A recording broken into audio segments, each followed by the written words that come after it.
What's up, guys? Welcome back to Let's Play Zoids vs. III! So, it's time for the moment that some of you have been waiting for, I'm sure. Time for the game's campaign mode! Which, obviously, we should have done first, but for specific reasons, I wanted to get the tournament mode out of the way first for test playing reasons. So, all of the text is in Japanese, so unfortunately I will not be able to let you guys read it. I'm actually interested in the story for this game, unlike when I was with Battle Legends, where I just skipped over it because I was just not interested. And for the sake of skipping things for the audience, because I just didn't think it would be fun to read. But this game, I'm actually interested in the story. We play as a character called Arrow, and I will be elaborating on certain things wherever I can. But obviously, a lot of it is a mystery to me because it's all in Japanese, and there's not really a translated version of this, aside from what information you can get online. So this is the Race Tiger. The Race Tiger comes from the Three Tigers story that's featured in the Zoids Saga games. And this takes place during the Fuzors timeline, so we're going to be seeing a lot of Fuzors characters in here. I don't have a boosters for it yet. It comes with some pretty good weapons. We actually have subparts now, so I'm going to go ahead and equip it with the protector armor.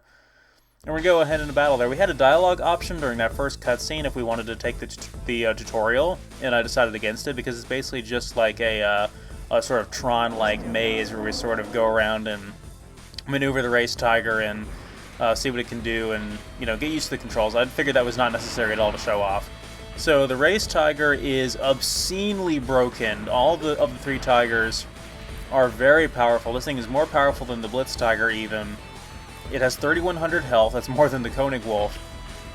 And it has some obscenely powerful weapons. The one I just used there is the pinpoint laser, and this is the 35mm.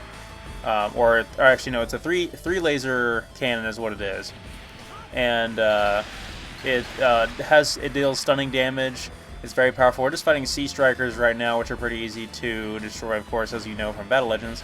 I've never fought any Sea Strikers in the tournament mode because they're just so weak. They're basically small, hovering, little manta ray type Zoids that are basically just cannon fodder for us in this game, just like Mulgas. We actually don't fight any Mulgas in this game at all.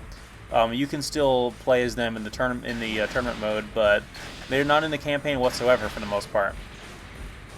So, we get the cannon fodder out of the way early. This weapon is called the Laser Nest, and it's definitely the Race Tiger's most powerful weapon, and it just does not have a lot of ammo, though, unfortunately.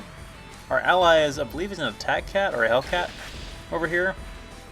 They're not going to be doing a whole lot, of course, but they're a decent ally to have, I suppose.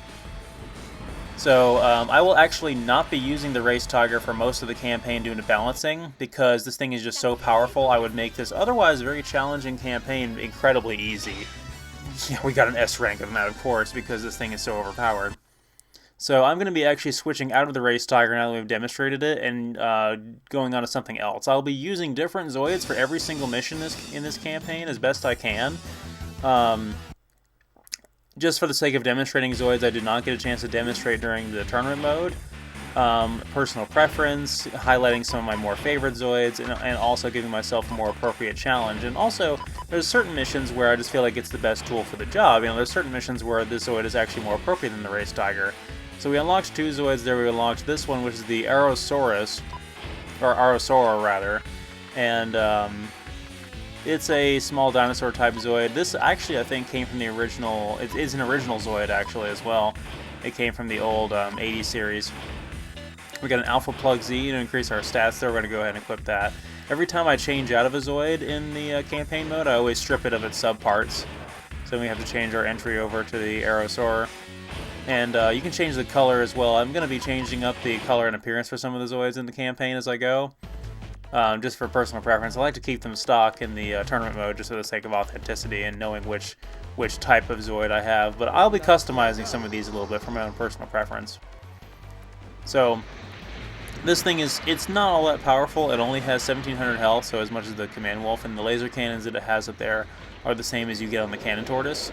It also has this cool flamethrower, which honestly doesn't deal a whole lot of damage, even to these Sea Strikers. But it's small, it's about as mobile as the Gun Sniper. Not a whole lot of usefulness, but I'll definitely be showing it off right here. It's kind of nice to have these smaller scale fights with weaker Zoids early in the game at least, because they gotta have some screen time too. It's just, versus 3 with the way that it is, it pulls out all the stops right at the beginning of the game, and so you end up with these high tier Zoid fights really early on because they have so much power, so many powerhouses to get through. You don't get a chance to have these scrub fights with these weaker Zoids. So I kind of like, you know, that's some reason to go back and play the first game or to play Battle Legends is for the sake of these some smaller scale fights as well. Or you can play versus mode and have this Zoid go up against any other weak Zoid that you want. So basically all I have to do here is protect the attack cat, make sure it can get away, and defeat all the Siege Strikers. Pretty easy.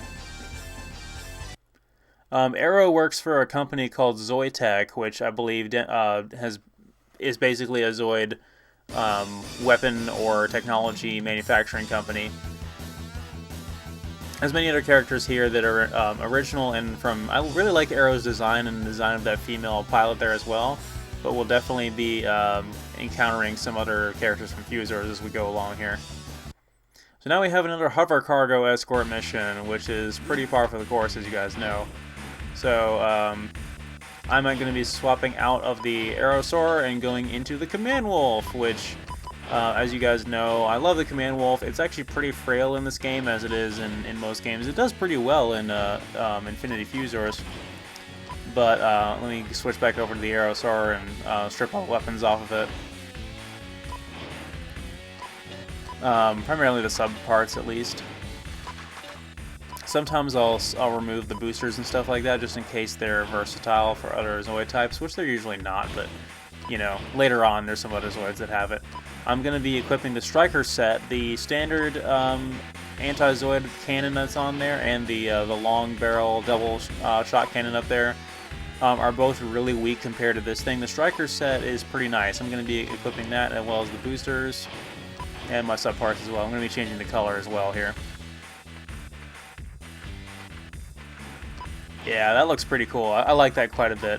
So the Striker set, I think I bought this for the Rev Raptor back in the tournament mode there. So you guys have a pretty good idea of what this does. It's a lot more powerful than the other two weapons. And it's really our best bet for what we're up against here, unless you wanted to use the Race Tiger for this mission. So we're having to escort a hover cargo here. The Zoid we're fighting here is called the Brachiorex, or the Brachiozilla, depending on your translation. And there's also a Buster Tortoise here, and these two make an appearance in Zoid's Fusors where they actually combine. The Buster Tortoise we've already fought in Battle Legends, but this Zoid is new for this game. And it's quite tough. It's got quite a lot of health. It doesn't really have that many good weapons, though. It's actually a pretty weak Zoid, all things considered, but it costs, I think, like 40,000 battle points or maybe something like that to give you an idea of where it ranks in the tier list there. But I actually was kind of tempted to make my own unofficial tier list for where I think all the Zoids rank up in this game. So it can be quite a challenge. I definitely want to focus all my fire on this thing and get it taken out as fast as possible, because we also have Redlers in the area. There's about maybe 2 or 3 of them, and more of them will keep spawning in while we're waiting for the hover cargo to reach its destination. So basically how you complete this mission is the hover cargo has to reach its destination. The enemy Zoids really don't matter that much, but we brought along the weapon binder so we can have some missiles to lock on to the Redlers. And then the Striker set, which has quite a lot of ammo for how powerful it is going to work on taking out the Brachiorex. So it does maybe about 150 damage per shot, so we're pretty good off with that. It also deals electric damage. It has a very large, long projectile that's kind of easy to miss with if you're not careful. That thing just doesn't have a lot of maneuverability, though. So now we got to take out the Buster Tortoise, which is pretty hardy. Yeah, the two Zoids combine in Fusors. And I think the anime makes that Zoid look a lot more intimidating than it is here in the actual game. But as you can see, we dealt with it rather easily.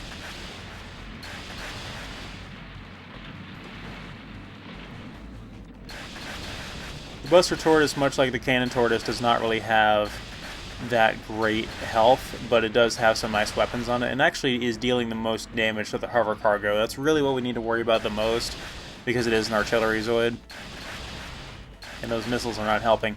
You got to be careful though when you're using the missiles on the Redlers too, because a lot of times they will make a pass by your hover cargo, and the missiles will actually collide with the hover cargo while they're trying to track down the Redlers.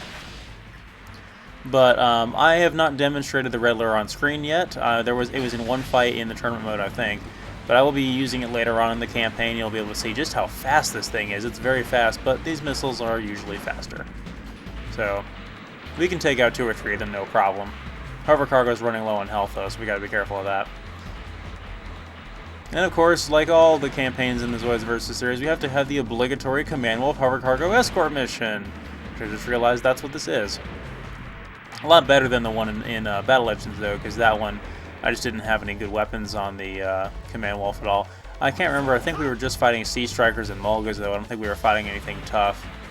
And there weren't any airborne Zoids back then, either.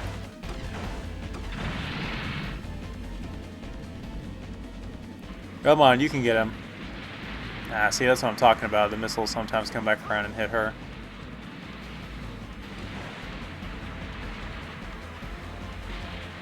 Should have died from hitting the ground there, but we're not so lucky, it seems. There we go. Knocked him right out of the sky. We may yet encounter just one more along our way. Yep, sure enough, I see it popping up on the radar there. Just kind of spawns in. It doesn't even spawn in like off the map anywhere where it has room to fly in. Those missiles are not going to miss their mark. Like I said, the missiles have been greatly improved in this game, which is really where most of the challenge comes from, I feel like. But again, I've said this before, I'll say it again many times, especially in the next video probably. But this is a hard campaign, especially compared to the previous game. And all that test playing while doing the tournament mode for you guys was definitely worth it. And they added the whole easy mode to this game. Definitely was a good idea because this is a hard campaign. Alright, so the hover cargo managed to reach its destination without... you can see the base just in front of us there. It's close enough, I guess, for the mission to be considered ended. So we didn't have to take out that last red layer after all. There's quite a few missions in this game where your objective is not necessarily to defeat all the enemy Zoids, is just to kind of create certain conditions. And God forbid they have another situation like in Versus 2 or Battle Legends where the you had to get out of that wall. That messed me up so bad. And you know, if as vague as that was back then, imagine how difficult that would be in this untranslated game that doesn't give you any clues.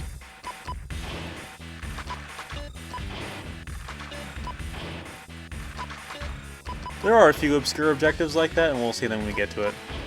So unfortunately for this mission, we have no choice but to use the Snipe Master that they've given us. And we're going to go ahead and leave it pretty much stock. We don't need to equip it with anything, we just need to go ahead and get into it.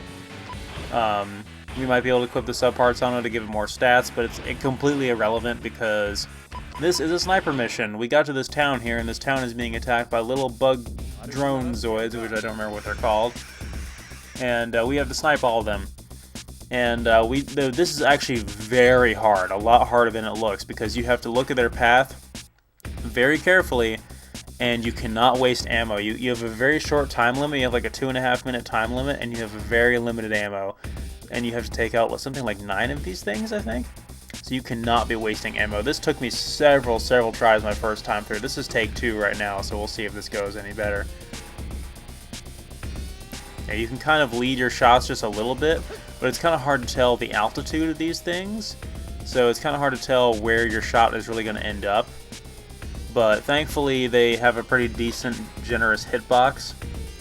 You can look at your radar there and see where they are on the map, and just kind of toggle out of your sniper scope and get a better line of sight before you enter your reticle again. That way you don't waste time turning around trying to get to these things if you're conscious on time, because really you got to save your time to line up a good shot, and you can't be wasting your time just turning around trying to find these things. So it's 3 more. Obviously they only take 1 shot to kill. They're very weak. We will fight them on foot in the next battle. Come on. I want to get it to where they're going vertically instead of horizontally, because I want to be able to kind of have them lead into the shot. Oh, there we go. Okay, I've got 9. Actually, you did really good this time. 9 shots left. That's plenty. I can waste all the ammo I want on these guys. Only got a minute left, though. This is a very unique mission, though. There's no missions like this in Battle Legends. There was one where I said we were required to use the Snipe Master, but other viewers commented and said it wasn't necessarily required, that it is possible to jump that gap and use a different Zoid if you wanted to use the Saber Tiger on that mission. Just felt like I would acknowledge that. S ranked, yeah.